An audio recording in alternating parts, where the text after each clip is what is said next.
今日咧行過咧就有一個咧好好嘅盤啊，佢呢個面積咧就係3800尺，3800尺。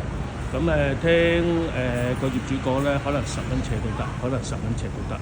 因為呢度嚟講咧係叫做做倉啊，或者係做其他啲美容啊嗰啲啊，我哋睇下個門面咧，門面就大約都係12尺到啊，但係今日咧就入唔到去。咁但係嚟講，你市區北角呢度叫做堡壘街嘅啊，堡壘街咁啊10蚊尺嗰個租金咧都係真係好平好平，3800尺啊。